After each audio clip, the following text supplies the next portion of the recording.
ও হরিদা, একটু চা দাও দেখি। আর টাকাটা একটু বাকি রেখো, বুঝলে? মাসের শেষ, কাল মুকুন্দপুরে এক অফিসের কাছে যেতে হবে আবার, তাই হাতে একটু টাকা প্রয়োজন। আমি এসে ফেরত দিয়ে দেবো। ও বাবা, সেই মুকুন্দপুর? তা কিসে যাচ্ছিস? কিসে আবার, ট্রেনেই যাচ্ছি। এই রে, সব বোনাস করেছে। ও বিরাজদা, দেখো দেখি ট্রেনে মুকুন্দপুর যাচ্ছে নাকি। প্রাণটা তো খুঁয়ে আসবে। মানে কি যাতা বলছো? জিজ্ঞেস করো না বিরাজদাকে, ওনার সাথে কি হয়েছিল। আহ হরি, বাচ্চা ছেলেটাকে কেন বেকার ভয় দেখাচ্ছিস বলতো? মুকুন্দপুর তো খারাপ নয়, সে তো যা হয়েছিল আমার একটা ভুলের জন্য। কি হয়েছিল বিরাজদা? আমার কিন্তু এখন শুনতে বেশ কৌতূহল হচ্ছে। সে অনেক বড় গল্প। তা বলেই ফেলো না, আমার হাতে অনেক সময় আছে। বেশ, তবে শোন, আজ থেকে প্রায় 2 বছর আগের কথা।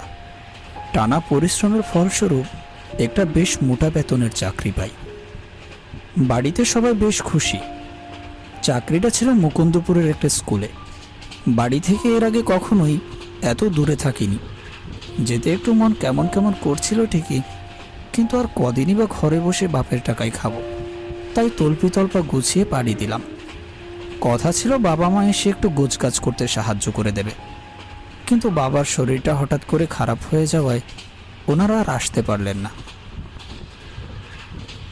ট্রেনে বসে নিজের শহর ছেড়ে দূরে যেতে যেতে কেমন একটা মিশ্র অনুভূতি কাজ করছিল মনে।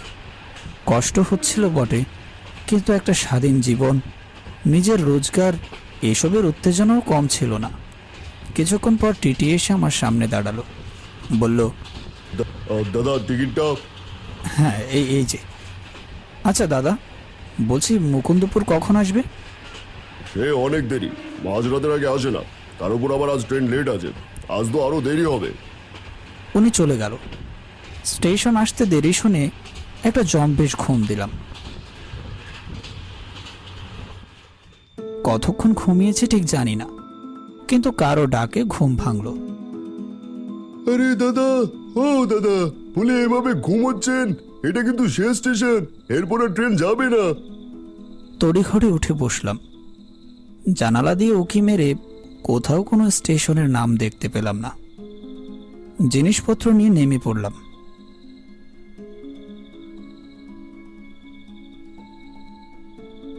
রাত প্রায় 2টো। পুরো স্টেশনে একজন জনমানুষেরও দেখা নেই যে জিজ্ঞেস করব। যে আমাকে ঘুম থেকে তুলে দিয়েছিল সেও কোথায় যেন উধাও হয়ে গিয়েছে। এদিকে ওদিকে তাকাতে তাকাতে অবশেষে একটা বোর্ড চোখে পড়ল। তাতে বড় বড় অক্ষরে লেখা রয়েছে ইটাখোলা। এই রে, ভুল স্টেশনে নামলাম শেষমেশ। এসব ভাবতে ভাবতেই ফোনটা বেজে উঠল। হ্যালো, কে বলছেন? বাবু, আমি আপনার অফিস কোয়ার্টারের কেয়ারটেকার। সেই কখন থেকে পথ চেয়ে বসে আছি, কখন আসবেন? আর বলবেন না দাদা, আমি বোধহয় ভুল স্টেশনে নেমে পড়েছি। নাম লেখা আছে ইটাখোলা। ও হরি, আপনি তো 4 স্টেশন ছাড়িয়ে নেমেছেন। এবার দেখুন কখন ফিরতি ট্রেন পান। কেয়ারটেকার ফোনটা কেটে দিল। একটু সামনে গিয়ে একটা বেঞ্চে গিয়ে বসলাম। মেজাজটা একদমই খারাপ হয়ে গেল। এবার কি করি? এত জিনিসপত্র নিয়ে কোথায় বা যাব? আর এ কেমন স্টেশন রে বাবা, চারদিকে কোনো জনমানুষের চিহ্ন মাত্র নেই। ভাবতে ভাবতে আপাতমস্তক চাদরে মোড়ানো একজন লোক আমার পাশে এসে বসলো। এই গরমের মধ্যেও লোকটা এভাবে চাদর মুড়ে দিয়ে আছে কিভাবে? যাই হোক, এখন একে জিজ্ঞেস করা ছাড়া আর কোনো উপায় নেই। তাই একটু ইতস্তত করে জিজ্ঞেস করেই ফেললাম, আচ্ছা দাদা, বলছি এখান থেকে পরের ট্রেনটা ঠিক কখন পাবো?